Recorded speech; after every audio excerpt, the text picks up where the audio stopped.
Hi everybody, I got a quick little deal I'm going to do here. A friend of mine, another fellow carnivore, lives on the island of Guam. And yeah, I wish I could be there right now, probably nice.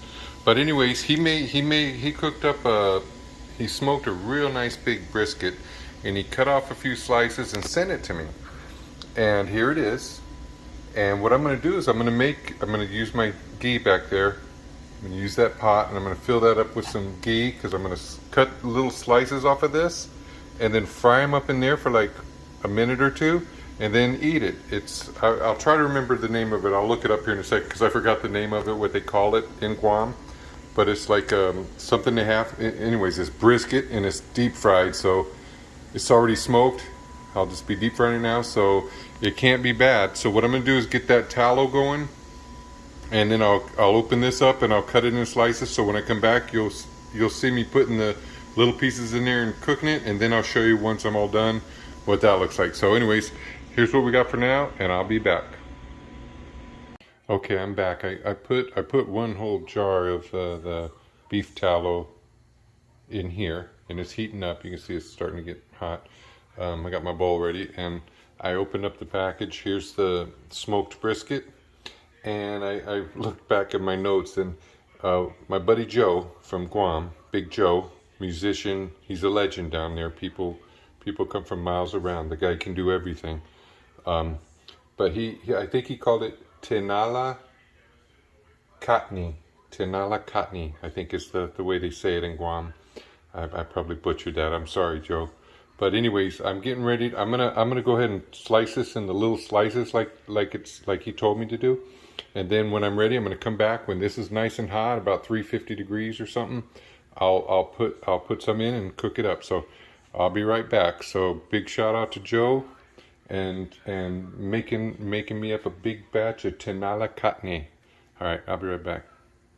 Okay, I got it all cut up, and I'm gonna be putting it in here in just a second. I'm gonna see if I can put this camera where you can see what I'm doing here. So hopefully this works out good. So here I go. I'm gonna put some in there. I'll put it on a spoon so I don't burn myself, and then I'll put it in there. So here we go.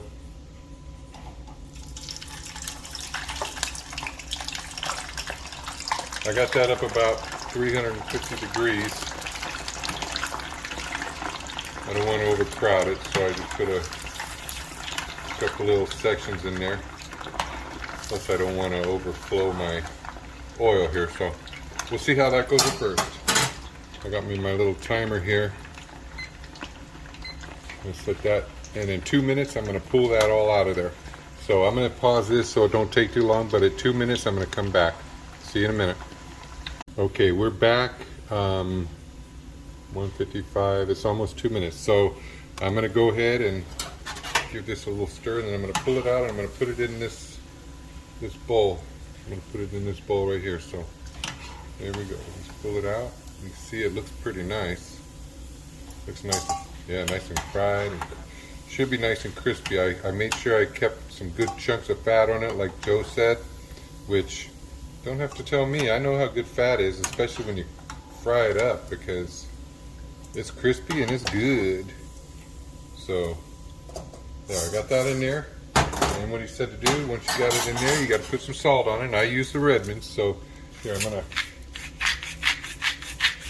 put some good Redmonds on there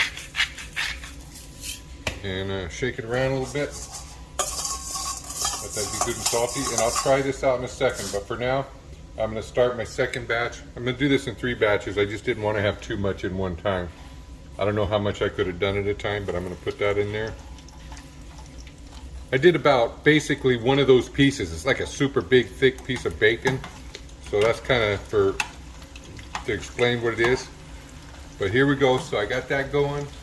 Got my heats up good at 350. Yeah, I got my little thermometer there, so it's looking good. So we'll let that keep cooking, and I'll be back in a minute and show you when I try some of this. Be right back. Okay, I'm back. I went ahead and just put it all in there. So it's going there. I got my timer set, about 20 seconds. So when that gets to 2 minutes, it's going in here too, but I just tried this. I couldn't help myself. There's a nice piece. I don't know if you can see it.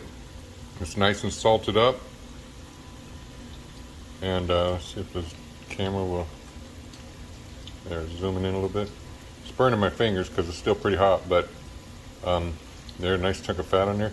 I'm gonna taste this down. A little bit of crispy. My God, you can taste the smoke. That's smoked brisket, cut in strips like you would serve it, and then cut again against that grain. So you got this little piece, and you fry it up for like 2 minutes in beef tallow. He said that's the best. Big Joe said, beef tallow, man. If you don't do it that way, you might as well not even do it, because that's how they roll in Guam. They don't play, and they keep it real. So if you're in the mood for some Tinala Katne, that's what you do. You smoke a big brisket, slice it up, then you cut it in little pieces like this, deep fry it in 350 on some beef tallow, then you woof it down. Looks good. Big Joe, big shout out to you. Thank you, my brother. You made this awesome. I'm gonna go and eat all this, so I'll catch you on the next time. Thanks again. See you guys later.